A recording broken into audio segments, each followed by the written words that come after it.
Hello and welcome back to Highway Farty. My name's Don.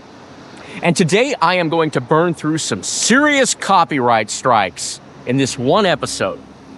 This is, I think, going to be my 37th or 38th of these Highway Farty episodes.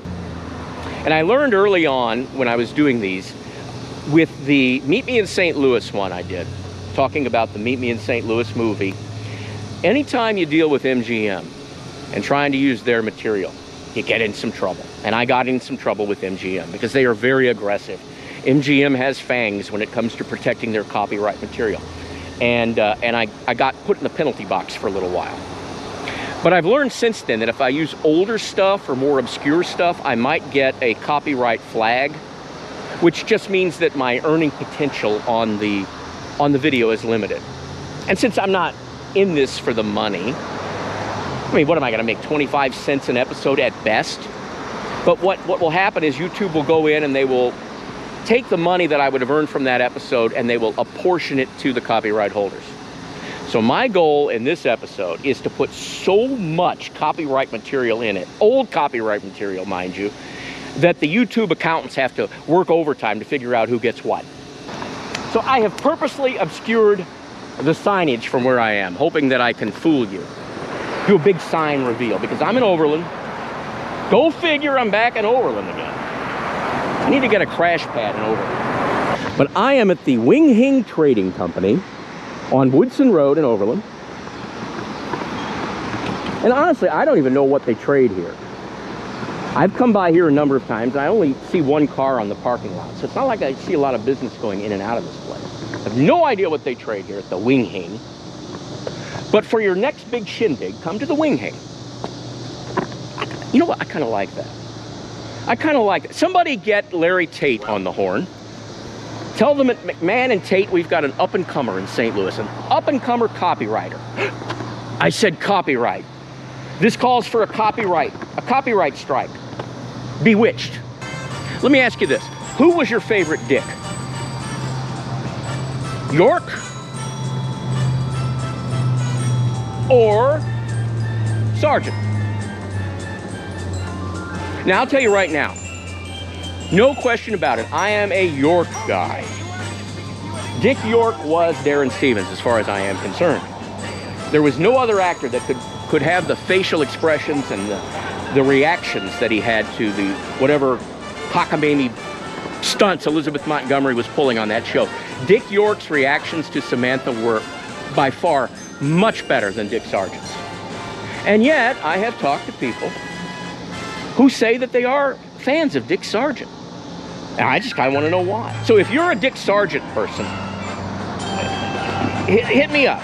Get all up in my DMs if you want to. Just let me know what it is about Dick Sargent that you like better than Dick York. Because I'll tell you, I read the memoirs of Agnes Moorehead.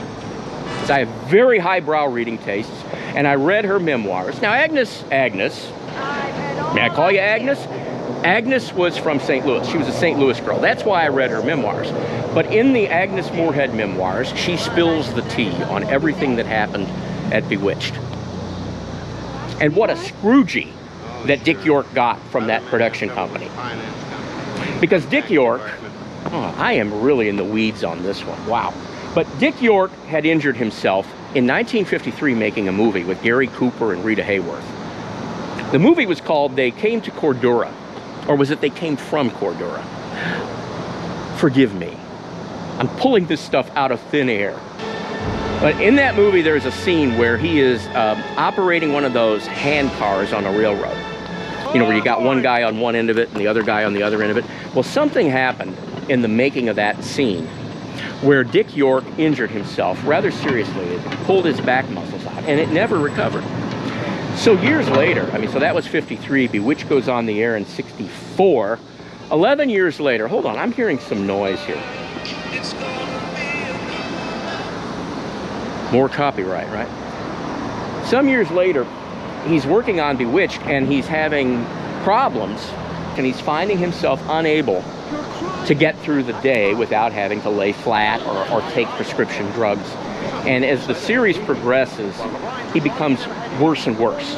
The pain becomes more and more.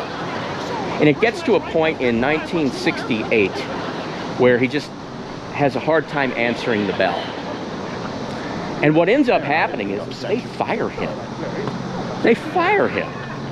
I mean, today, this is unheard of. Today, you would never have had that happen. With all the different labor rules that are out there, you wouldn't have had that happen today. But this was 1968, and they fire Dick York. And they bring in Dick Sargent. You know, they figured, what good is a dick that can't stand up straight? Oh, I told you, I'm going to work blue tonight. No kids in the midnight show. But let me ask you this. This sign here, this is our sign detour.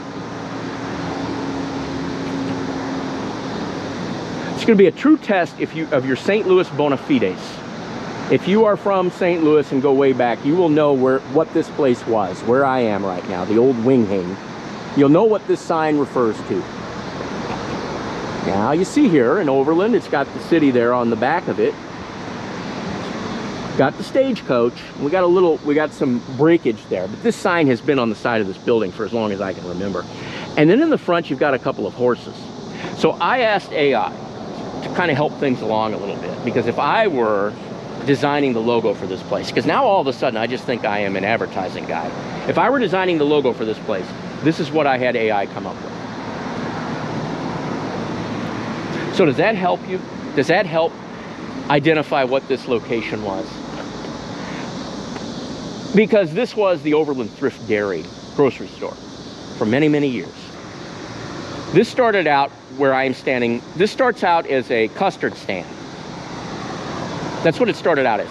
The family that started it was the Rich family. Max Rich was the guy. And he did get rich off of what later becomes the grocery store.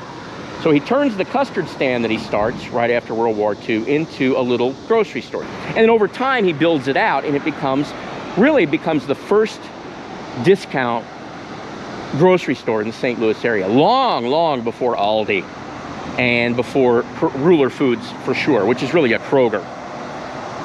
I'll be doing an episode on that, on Kroger in St. Louis. Interesting history there with Kroger.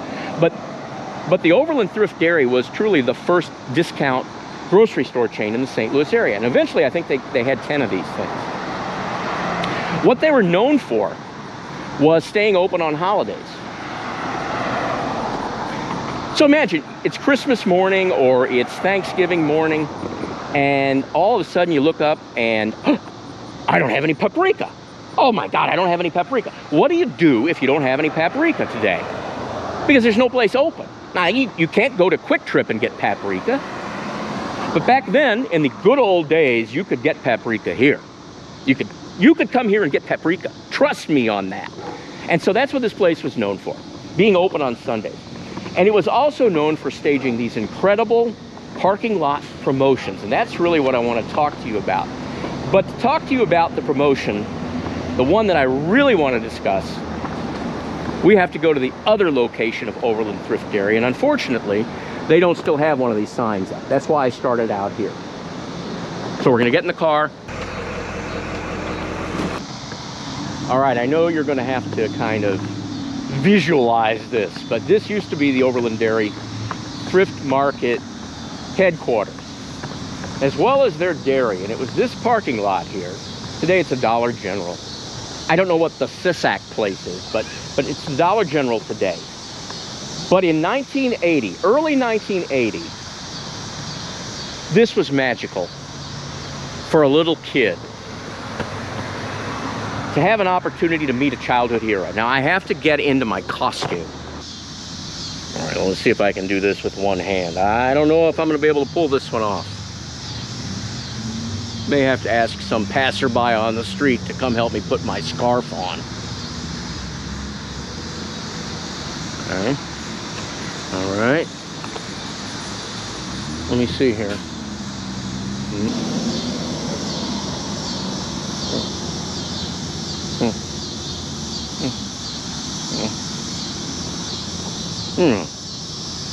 There we go. There we go. All right. We're cooking with gas now. All righty. This is autographed by Bum Phillips, used to be the head coach of the Houston Oilers. It's the only cowboy hat I have. All right. Oh, wait. gosh. Uh-oh, where did I put it? Where did I put it? Tell me I didn't. Oh, man.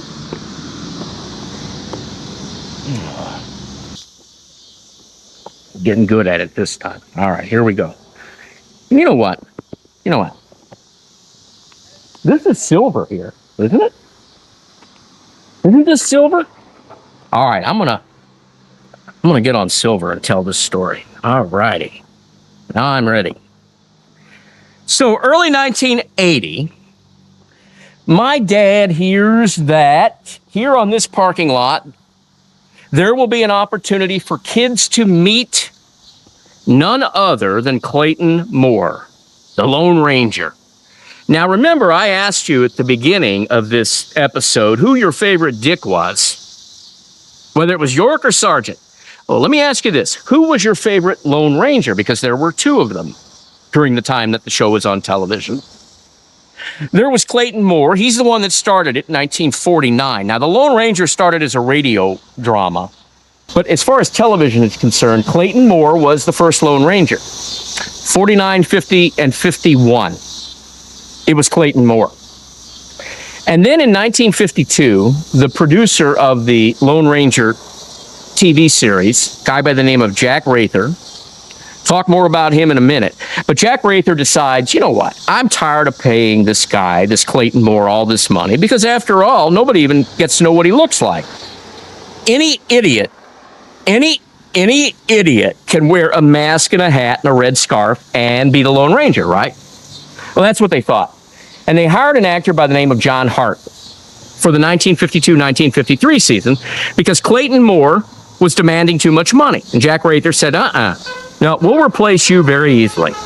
At least that's what they thought. And so for 52 episodes in the 1952-1953 season, the Lone Ranger was played by an actor named John Hart. This could be very serious. What do you think happened? It looks as though we were ambushed. But why him kill? The Apache's at peace now. Signed big treaty. I know. That's why this is serious. Who was not a bad actor. He just was not Clayton Moore. And I think that lady thought I was Clayton Moore. I'm going to sign autographs out here in a minute. But anyway, he wasn't Clayton Moore. And everybody knew he was not Clayton Moore because whatever it was that Clayton Moore had transcended the costume.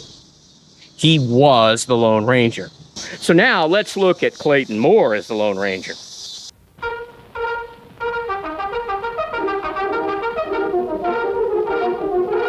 The Lone Ranger. I only hope the rest of the townspeople profit by this experience. There's no room in this country for racial prejudice. It just doesn't belong.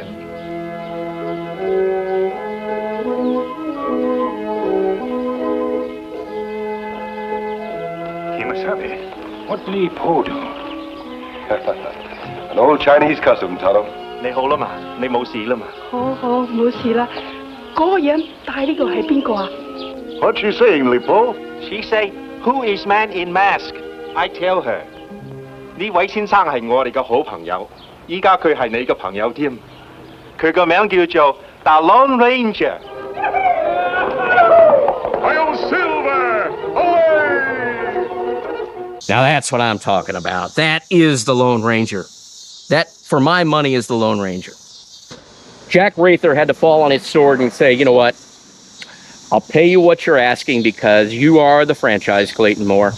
And they paid him handsomely to come back, and he completes the series run. I think 59 was the last year that the television show was produced. And it was all Clayton Moore after that. And that's kind of how it stood. Now I want to talk about Jack Rather a little bit. Jack Rather was one of these guys that made a fortune before even coming to Hollywood to be a producer. He made his money in the oil business. With that wealth, he moves to Hollywood to become a producer. He acquires two properties. The intellectual property of The Lone Ranger. Remember, I said it was on the radio. He acquires that property. He also acquires the rights to Lassie.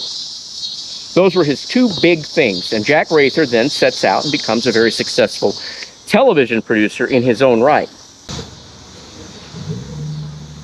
You know, I really need somebody to teach me how to wear a cowboy hat. I think my cassava melon head is too big for this hat. I feel like I'm on the Village People. But the other thing that Jack Rather does with his money is he meets and becomes friends with Walt Disney. And Walt Disney at that time, mid to late 1950s, is building Disneyland out in Anaheim. And Disney runs out of money. So he doesn't have the finances to be able to complete the Disneyland hotel that he envisioned on the property. And he turns to his friend Jack Rather, who has a ton of money, and Jack Rather builds the hotel. And for decades, Jack Rather raked in the money from the Disneyland hotel. It wasn't until much, much later that Disney bought him out of his portion of it. So everything Jack Rather seemed to touch turned to gold. Lassie, Lone Ranger, Disneyland Hotel. He buys Muzak, the elevator music company, back in the late 1950s. So he gets his hand in all kinds of different pots. But one thing he doesn't do is he doesn't leverage the Lone Ranger. He kind of forgets about it. Well, all along, Clayton Moore is leveraging it. He's doing appearances on parking lots as the Lone Ranger. Parking lots like this one. But in 1979, Jack Rather decides, you know, I own the rights to the Lone Ranger. I am going to launch a Hollywood movie. I'm going to make a big comeback to the Lone Ranger. And he proposes and he starts to produce a movie called The Legend of the Lone Ranger. And when he announces that he's going to bring the Lone Ranger back to the big screen, naturally Clayton Moore figures, oh, well, it's going to be me, right? But by that time, Clayton Moore is in his early 60s. And Jack Rather wants something younger, someone more attractive than what Clayton Moore was. And Clayton Moore is absolutely crushed that he doesn't get to play the Lone Ranger. I mean, because his point was, I'm going to have a mask on anyway. I mean, I may have some smile crinkles around my eyes, but I'm the Lone Ranger. I transcend age, I transcend looks, I transcend appearances. But Jack Rather hadn't learned his lesson the first time. And he cast this gorgeous hunk of an actor by the name of Clayton Spilsbury. Perhaps you've heard of him. Nobody's heard of him. He was a complete unknown. He gets pulled out of nowhere to become the Lone Ranger because of his looks. And they cast him for the movie. And as they're making the movie, the director's like, you know, this Spilsbury guy, I mean, he looks good, but he sounds horrible. He sounds kind of weak. And so what they had to do in the movie, let's put a clip of the movie up. Why are you wearing a mask? Because I'm in hiding. Like you are. What are you getting at, mister? I want you to take me to Cavendish. How would I know Cavendish? You led the Rangers to him, and now you're going to lead me to him. No, see, you got it all wrong. I'm the big hero around here. Isn't that right? What did they promise you? Was it money? Land? What was worth having your friend slaughtered? You're crazy. And I don't know what the hell you're talking about. You know what I'm talking about. So what you're seeing there is Clayton Spilsbury. But what you're hearing there is not Clayton Spilsbury. What you're hearing there is a voice actor that they hired to come in and dub every single line in that movie over Clayton Spilsbury's movie roles because his voice was so weak and so lame. And the movie is a tremendous flop at the box office. If you look in the history of movies, how many actors have right out of the box gotten the lead role in a big budget feature film, top billing, and then never did another thing again after that? Because he was box office toxic. Everybody knew that he sucked. And Clayton Spilsbury disappears completely. He is in the wind. So once again, you would have thought that Jack Rather would have learned his lesson, that the country loves Clayton Moore. But he didn't. Because what he decided to do when he started making plans to make this movie, he decided to file a lawsuit against Clayton Moore for making these public appearances at places like this. Because Rather said he owned the intellectual property to the Lone Ranger, and that the mask and the scarf and the hat that doesn't fit me, he said these were all things that he owned the rights to. And he filed suit against Clayton Moore and gets an injunction from the courts that keeps Clayton Moore from making appearances as the Lone Ranger, from wearing the mask. Clayton Moore files a countersuit against it. And so on the day that I met Clayton Moore here on this parking lot in St. Louis, was right after all that broke. Late 1979, early 1980. This was one of his first public appearances as the Lone Ranger without the mask. He wore some Foster Grant sunglasses. Now forgive me, I don't have any Foster Grants, but I did bring some sunglasses. And so on the day I met him, Clayton Moore was in sunglasses, and I found some Channel 4 footage of that day. Let me greet you and your listeners with, and watchers with my traditional greeting of Tai Kimosabi, which means faithful friends. And I sure have a lot of faithful friends right here in St. Louis. Now, your question. Speaking of your mask, are you still going to continue that fight? Oh, absolutely. I'll never give that fight up, and I'm going to get that mask back. I've got too many people that are signed petitions. I have over 2 million signatures demanding that the mask be returned to Clayton Moore. 31 years is a long time. That lawsuit between Clayton Moore and Jack Rather dragged on until 1984. And during that time, Clayton Moore continued to make public appearances just wearing sunglasses. And the crowds continued to come out and see him. And once the word got out that Jack Rather was suing the Lone Ranger, he became even more popular. It's like this Rather guy never learned that you do not F with Clayton Moore. And it wasn't until Rather was on his deathbed that he gives up the ghost. And he says to Clayton Moore, he's like, you know, I'm a dying man. I know this is your livelihood. I know that basically after the show went off the air in 1959, you didn't do anything else after that but be the Lone Ranger. And so I'm going to just call off the dogs. Always bring your gun down on the target and squeeze the trigger gently. And remember, play safe and never aim at another person. Always at the target. Boys and girls, get your exciting Lone Ranger rapid-fire revolver from Cheerios, the wonderful tasting cereal made from oats. Toasted golden crisp, delicious through and through. A real power breakfast with power protein to help you grow strong. How do you like your Dodge Polara? Great.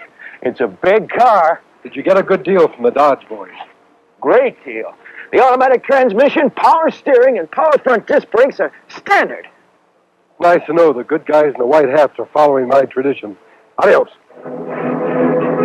Dear, who is that masked man? I don't know, Mildred. You wanted to move to this neighborhood, not me.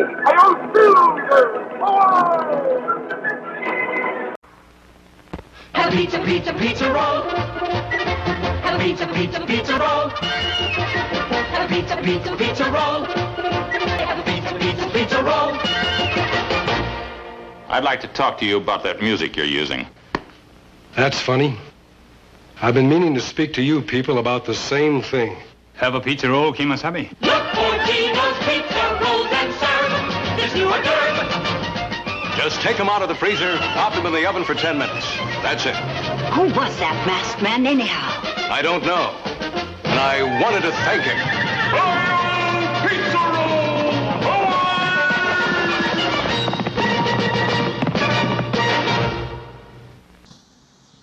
So Clayton Moore gets to wear this mask for the rest of his life, entertaining fans all over the country, auto shows, parking lots, you name it, trade shows, and is beloved. Jack Rather dies an unceremonious death.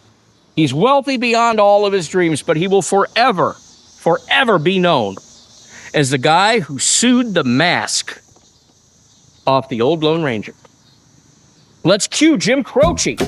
Since I'm burning through copyright, let's cue Jim Croce. And I'll see you soon on the next episode. Bye-bye. Got its hustlers, the Bowery got its bumps.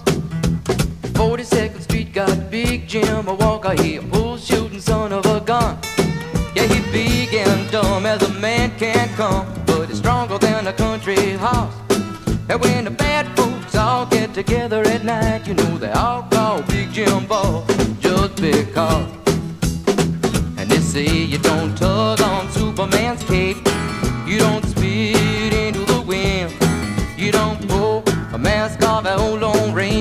you don't mess around with Jim. Ba-doo-doo-da-da-dee-dee-dee-dee-dee.